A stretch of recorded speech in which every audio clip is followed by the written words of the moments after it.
some people are willing to work for free and others aren't. And it's just understanding it's not even free. It's like you're building a rapport relationship with the person that you're wanting to build with.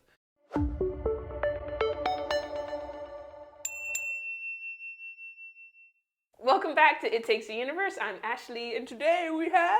Satien Mehta. Thank you for being here today. Okay, you guys. Okay, so you made music videos and content for Kevin Hart, Halsey, Wiz Khalifa, Jay Farrell, Fall Out Boy, Snoop Dogg, A$AP Rocky. We could be here all day, so we're gonna stop there. But oh my gosh, crazy. Okay, so how we're going to go back to the beginning. Okay. So where are you from? And then what was your upbringing like? Were you creative in your upbringing, or that's kind of like came later? I mean, I was born in Arizona, in Phoenix, Arizona, and then I moved all over the West Coast. So I moved to the Bay Area, small town called Foster City, and then I moved up to Beaverton, Oregon. My dad was a computer engineer, so we had to move whenever. I was curious. Whenever he got contracts. We used to go different towns every couple years. So I switched middle schools, elementary schools, high schools, colleges twice. So I went to 2 of all. So wait, how was that as a kid? Changing all the sucked. time. Oh my gosh! Because especially when you get older, people already have their friend circle, right? So it's like, especially high school was the hardest part, where it's like everyone knew each other since middle school, elementary school. So it was tough, but it forced me to like meet people or befriend people fairly quickly, because it's like survival on like trying to build a tribe or a community, just out of necessity, basically. So it was interesting. It sucked as a kid, but then as I got older, it's like that spilled into me getting to know people, even in a quick 30-second, 5-minute conversation, I could get to know somebody fairly quickly. So it definitely helped me in that aspect, but it hurt because, as a kid, it's like, I had 2 friends in the lunchroom, and also I was the Indian kid, so it's like there weren't that many Indian kids in like elementary, middle school, high school. High school there was a little bit more, but earlier on I was like, "Are you Mexican?" I was like, "No, I'm not Mexican. I'm Indian." So Native American? No, I'm Indian. It's like India. Like, oh. Yeah. They're like, "Oh, y'all got tigers and elephants?" I was like, "What? No, yeah, but no." Everywhere. I know. So, anyways, gosh. but growing up, it was tough. Oh gosh. It was. But a skill that aided you now. Yeah, it built character, and also, I grew up around all different types of people. Right. So it helped me adapt in different communities and different types of people and surroundings and all that. Good way to look at it. So were you, like, since that kind of sucked, like, what were you doing, I guess, for yourself to find joy while you're, like, moving? Was it something you had creatively, or did you like school at least? Or, like, what kind of kept you going from, like, oh, another change? I didn't like school very much. I mean, there's some classes I did enjoy, but what did I enjoy? I think I, like, honestly, like, I mean, now that I think about it, I think... Like, what did I do? Well, I listened to a lot of music. So I think now that I'm thinking about it, I think that's what I leaned into, where, it was like, oh, okay, I could always play a CD, and back then cassette tapes and CDs, right. So, I grew up listening to, like, Me Against the World with Tupac, or Snoop's Doggy Style, or, TLC, Crazy Sexy Cool, like, I grew up listening to, music like that. Full circle. Right. Wow. Look at that. You had a realization. Like, wow, I was listening to music. I think that's what it was. Yeah. Yay. I dove into, like, artists and just listening to music a lot. Right. It was a faint whisper, even back then. Okay, so people are looking on your LinkedIn like I did and seeing your resume and internships. So I wanted to ask, you already kind of answered this in a previous interview, but, like, what is the difference between just being, like, a producer versus an executive producer? That's why I was kind of, like, asking your title, or if it's really that much of a difference. I think it's different in film and TV versus in, like, other, like, smaller productions. Like, I'm a small fish in this big pond. So, like, if you look in, like, the music side of things, it's like I'll deal with the client, I'll oversee, the checks and balances, the budgets, dealing strictly with the client, contracts, negotiating everything, just like approving all the aspects of production. You know, so sometimes I'll hire a producer, and then have them do a lot of the prepping, the legwork, logistics, hiring, all that kind of stuff. And then most of the time, I grew up in a period where when I started producing around 2009, 2010, I kind of just like got thrown into it where I had to do everything. So fast forward, I'm kind of like more of a creative producer. I'll direct sometimes, but then other times like I'm the person that I'm really, really, really good at finding talent early, creatively, and then I'm really good at putting the right pieces together and executing that. That's where I've learned my strengths really lie. Because for the longest time, like working in entertainment, I don't sing, I don't rap, I don't act. I'm average looking. Like there's just certain things where I don't like fit the bill of. So for me, I was like, what am I good at? What am I good at? And for the longest time, I felt like I had no talent. No, like, you're good at people. I literally was like, I don't know, I'm not doing shit. Like I don't really know what I'm doing. And then as I grew and evolved, I started to understand like, oh, this is why people hire me. Oh, you know, like this is why, you know, certain situations are happening. I've been pretty lucky to like tap into that, you know. Lucky or great work ethic? Let's not underplay the skills, okay? Okay. So then, how you said you kind of fell into it. So 2009. So yes, you moved to LA 2009. So so what if someone was like, today, 2009 is different than 2024? Of like, I want to follow in your footsteps, music producer or putting together shoots. Where the hell do I start? I mean, again, 2009 was way different than 2014. It was like, it was like a fraternity, like growing up back then. It was like the Wild Wild West. There were less rules and regulations and all that kind of stuff, especially in music and entertainment, and especially in this gray area where YouTube just started like, you know, popping off and like people start putting out content. So, but now I feel like it's way easier. Like even though there are a lot of people, there's a lot of people obviously putting out content, but I feel like it's easier to do things on your own, or it's easier to like build relationships with people. You just gotta like put in work. And what that means specifically is like, for example, like even though I started in 2009, I went off on my own in 2015 is when I started producing. Like I was like, hey, I could freelance, I could do this on my own. Let me figure this out. And so I started contacting everybody I knew, and then also like what I did was at that time I think I lived in Hollywood, so I was like contacting local businesses. I'd like pull up on Google like, you know, clubs and restaurants and hotels and whatever, and I would just email them or contact them and say, hey, can I speak to a manager?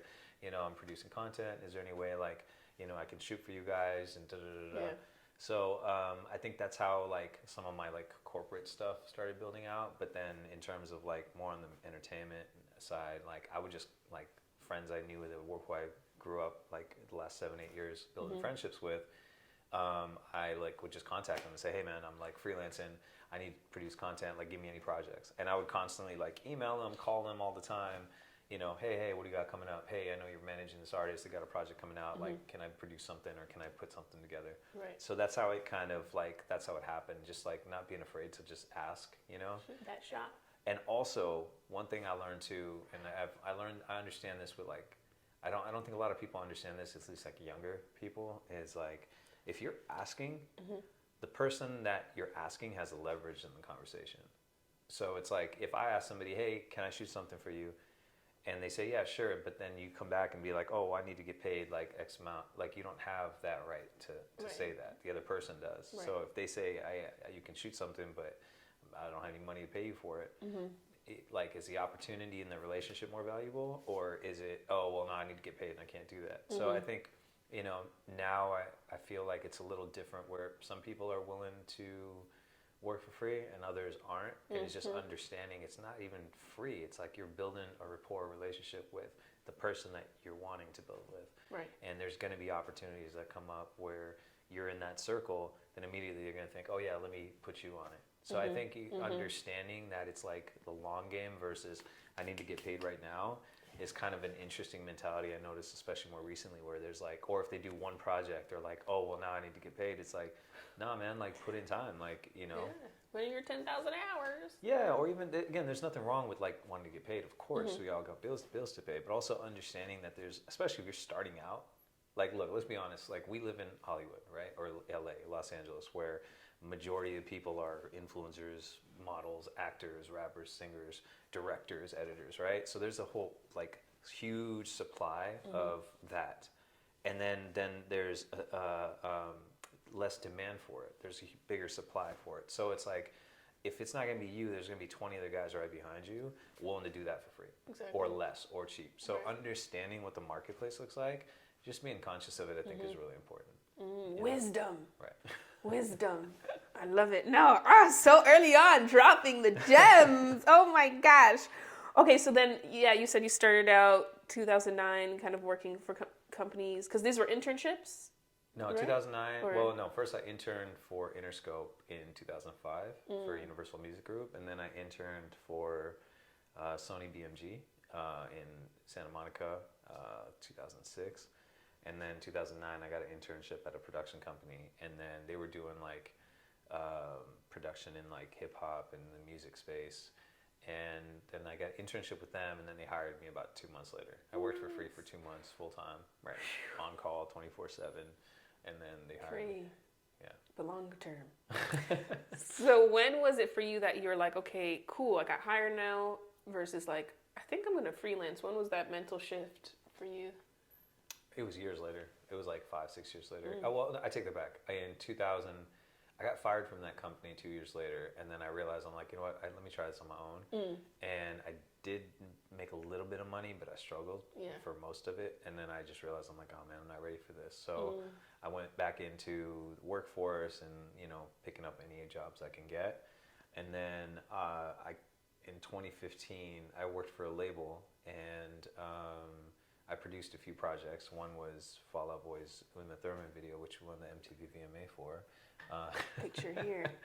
So, but then at the end of that year, I went to the Revolt Music Conference that year, and I saw Troy Carter. He managed Gaga and Eve and huge artists, and he had this management company called Atom Factory, and then he went over to Spotify, I think. But anyways, super successful. I saw him, and I like ran down on him. I was like, hey man, like, is there any way I can just get 5-10 minutes of your time back in LA, because I knew he lived out here. And he was like, yeah, sure, take my email. And he gave me his email. I emailed him immediately, like the next day. And, you know, he spent 30-40 minutes with me, which I was like very appreciative of. And I just picked his brain. I told him what I do, who I am. And he's like, just based on your personality, I think you'd be a great manager or a great producer. So but he also gave me advice. He was like, look, dude, just do one thing, because he's like, you seem like you're doing 3-4 things, and certain things are falling through the cracks. He's like, you're gonna have more success if you just really just master one craft and then go to the next thing. Right. So I took that to heart, and then I just decided, I was like, you know what, I'm just literally gonna produce full time, and I put all my eggs in one basket, which I had never done before, because I was very skilly. Yeah, because it's like anxious, but also it was like kind of nervous, very nerve-wracking, and also I was about to have my son too at that time, so it was kind of like this pressure of, you know, I want to protect and provide for him, but now I'm on my own, so it's like I gotta make this work. I have to. So I literally would send out emails, calls, and, you know. But what the benefit of doing that was, it got me laser focused, where I didn't have to worry about, oh, let me do this, let me do that. It's like, nope, this is all we're gonna do. If it doesn't pertain to that, like, just say no to it. So that's what I started doing, and it helped me, like, really get focused and put all my energy into producing. Yeah. The journey. No, that's good. Yeah, to focus on one thing, so you're not all over the place. But that's also so scary. Okay, so since you brought up your son, oh my gosh, what has being a dad taught you that you can, like, one, apply to just life, and then apply it to the career side? I'm like, whew, I mean, from the, like, none of this shit matters. None of it.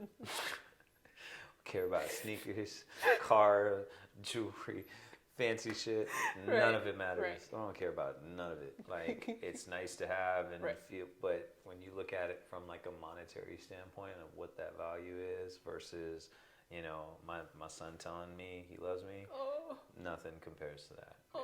So I don't care about any of these things anymore. Like everything, you know, we used to joke, be like, you know, oh, you're gonna get rid of your shoes or get rid of your car, or get a minivan, or get like, you know, whatever, all that kind of like, oh, you're gonna replace your sneakers with diapers. It was like conversations like that. But then when like as you know, become a parent and understand like, oh, okay, these are the things that actually matter. Like this is what's of value versus, you know, attention or like, you know, a video getting 2 million likes or 20 million. It's like, I don't even look at like views and projects I've done anymore. Like it's cool to get a glimpse of it, be like, oh, okay, that's cool, it did well. Yeah. I don't read comments. I don't care about likes. Yeah.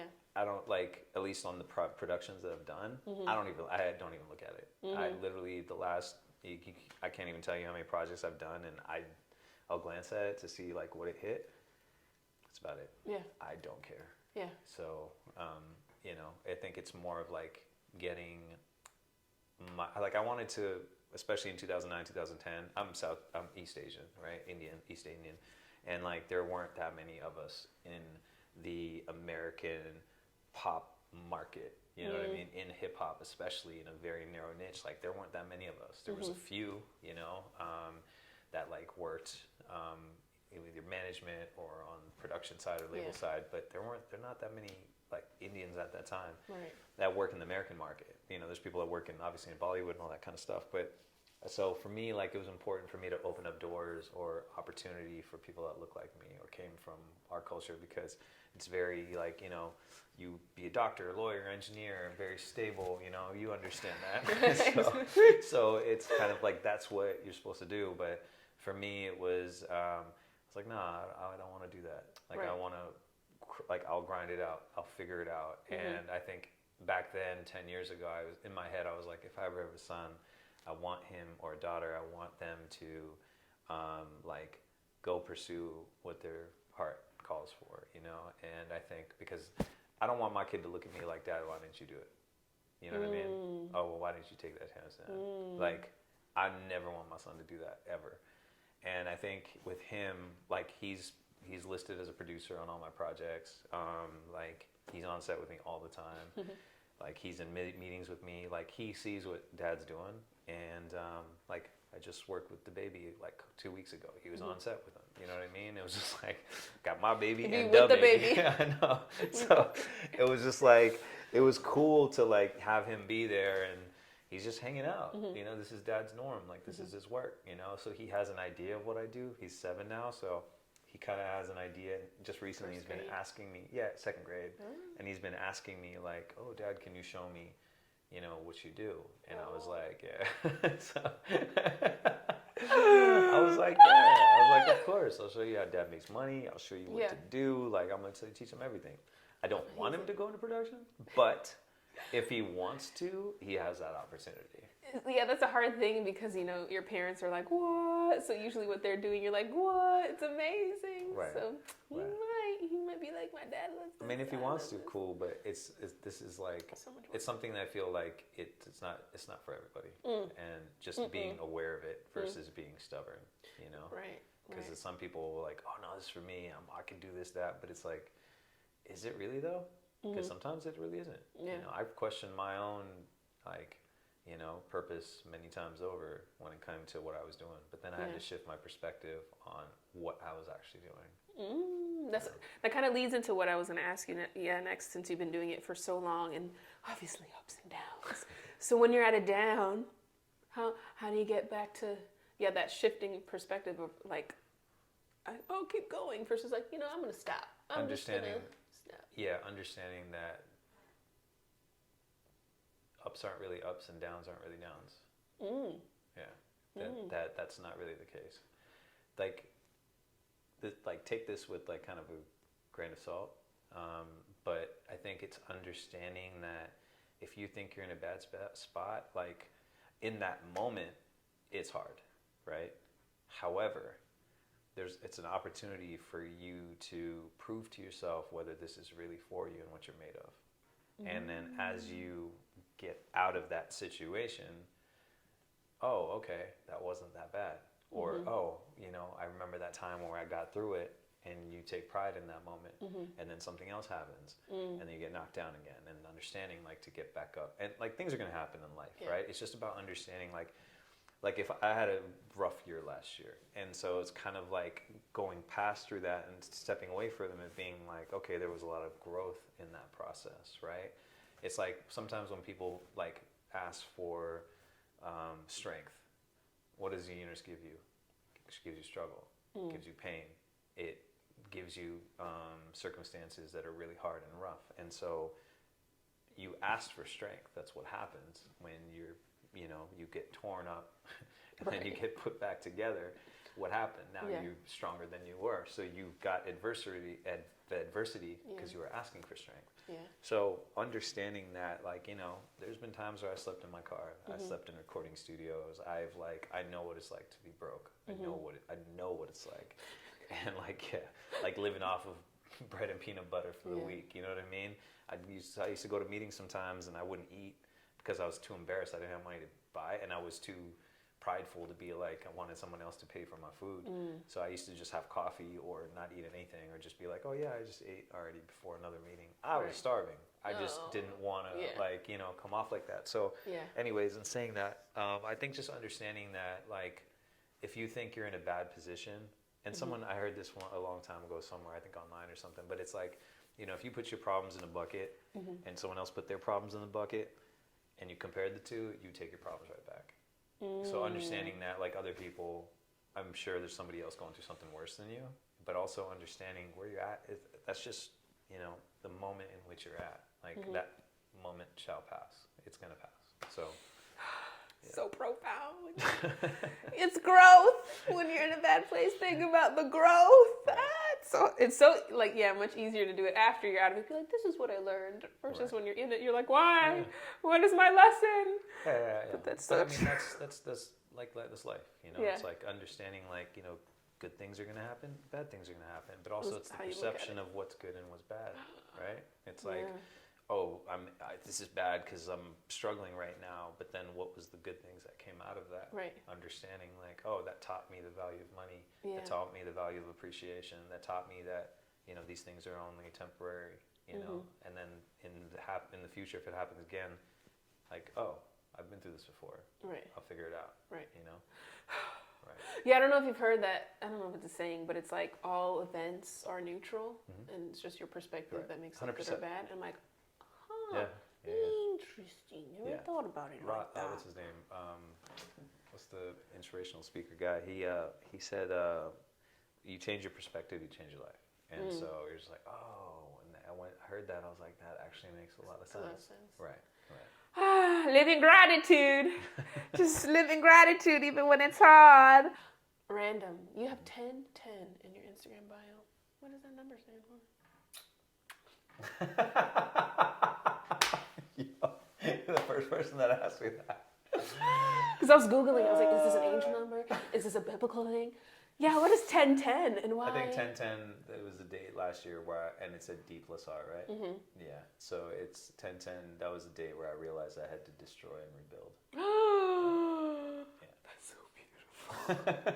I was like, I'm going to figure out what this means. I was like, I don't think it's an angel number. Yeah, that's hilarious. You're the only person that's ever asked me that. Yeah. I kind of realized the realization I have to destroy everything that, whether it was relationships or just situations or things I had like observed or thought of or whatever, like any sort of thing that was negatively affecting me or my energy, I had to destroy, get rid of all of that, and then rebuild from where I was at. Yeah. So beautiful. I was trying to figure it out. Okay, talking about Indian descent. So you're doing this for years, and we were kind of talking behind camera. How do you want to give back to your community? I mean, I think I already am. Yeah. And because, I help a lot. I hire a lot of people from the Black and Brown community. I help create a lot of jobs and opportunities in the Black and Brown community. And so I want to 5X it, 10X it. I want to continue to grow it. I hire at least 1,000 people annually, at least contractors. Crazy. Right? Yeah, so like I'll hire whether it's actors, photographers, everybody, cinematographers, everybody. I hire all types of people from backgrounds, color, race, ethnicity, gender. I don't care as long as you have talent, Right.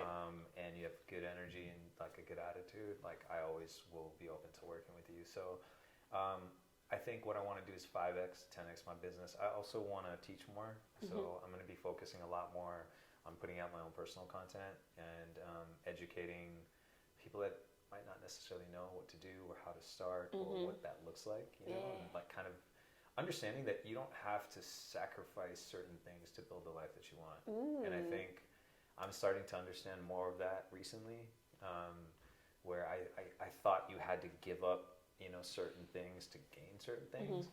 And I think it's like the way you approach it, but I think it's important to understand that you can really like live the life that you want. And I think me learning this now at this time in my life, like I wish somebody had told me that 15 years ago, 12 years ago, because I was raised where it's like, oh, you have to do sacrifice all this and right. And so I was like, oh, you don't really need to. Like you could have fun working. You could have fun. Like I get paid to create.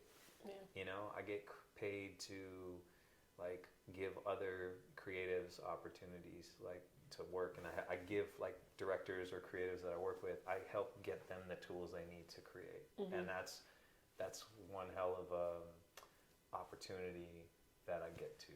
And that's like, you know, sometimes I get caught up in my bubble where I'm like, I need to do more and all these kinds of things, and I take a step back and I'm like, I get paid to create. Like that's wild to me. I make a living off of that, and it's like I get opportunity to help other directors or creatives, like opportunities to create projects or something, and I'm like, damn man, like I need to shut up. Like, I get you. Like I'm like ridiculous. Like what am I talking about? You know. So pretty fortunate that way. Okay. You may have already answered it. Just like I feel like throughout, I was like kind of shifting between the cliche advice question, or like maybe the son perspective of like, whatever you want to answer. The cliche advice, I always like to ask like, what's either the best piece of advice you've received or you'd like to give, and then I always ask like, what's the worst advice that you've gotten that you're like, don't listen to that? There's a lot of bad advice, like a ton, and I feel like, especially because of like social media, it's like people are talking about stuff that they haven't accomplished, but then they're acting like experts in the field. Just because you talk loudly and you put out a lot of content and like you come off confident doesn't mean you know what the fuck you're talking about. So I think there's a couple things like you gotta understand. First of all, like you gotta figure out what works for you, right? And I think that's really important, because sometimes you'll see somebody else doing something, whether it's acting or modeling or like getting big campaigns or whatever it is. I think it's really important to understand that that might not be for you. What's going on is sometimes people are drawn to what they think is success, and it's like, you know, just because somebody like did accomplish something doesn't necessarily mean they're happy about it or they're successful or whatever. Like it might have generated money for them, but they're depressed or, you know, commit suicide or something like, you know, crazy. So I think understanding that it's really important to figure out what works for you. Because like, you know, diets, for example, vegetarian diet works for some people, vegan diet works for some people, keto diet works for some people. Not all those diets like work for everyone. Like no carb versus this, like don't do that. No, like you got to figure out what works for your body type. Same thing when it comes to like your career and doing what you want. Like don't do it because somebody else did it and they got a lot of attention or fame or success out of it. Figure out what works for you. There's nothing wrong with being a teacher. There's nothing wrong with being, you know, a fireman, whatever it is, right? Like there's nothing wrong with being an engineer. Like if that brings you joy, understanding. The thing is like, I think there's a false narrative of people think like they're drawn to success and people like accomplish a thing. I think what's important is like people are drawn to authenticity. That's what people are drawn to. Being authentic to who they are and accomplishing something and having success out of it. That's what attracts people. So I think figuring out what's authentic to you is really important. And then, you know, eventually you can make living off of it, especially when you put in a lot of time and energy and work towards it, you know? Full of knowledge. Okay, so like I was telling you, it takes the universe to raise a star. It's all about the stars in your life. So always like to end it with, Who was a star in your life, like at the beginning of when you're like, maybe I'll dibble dabble into this kind of industry, and then who's a star recently? Who's a star, as in like who I looked up to when I was a kid, or It could be whatever. Star, I feel like it's just anyone who's helped you along the way. So it could be who helped someone you looked up to as a kid, or when you first got the internships and you're like, wow, I'm starting to learn this industry. This person helped me, right. and then I always like to be like kind of then and now, and then a recent star. Right. I think when I was growing up, obviously my dad was very like, I looked up to him, and then as I got older too, like Tupac was a huge influence on me as a kid, like huge influence, and then went to like DMX was a huge influence on me, and just listening to like the raw authenticity of that. Mm-hmm. And then as I got older, I started admiring like people in the business world, you know, like Gary Vee, or you know, just certain people where I'm like, oh wow, that's really dope what they're doing and how they're doing it, you know. And more recently, I think, I mean, my son inspires me every single way. So it's kind of, that helps me, continues to keep me focused, you know, and making sure it's like, all right, I got to take care of us, and I have full faith in myself that will happen. So I think that's where I'm at from then and now, you know. So beautiful. He's being so serious, and I mean like being comical, but I'm really like, wow, he's so inspiring.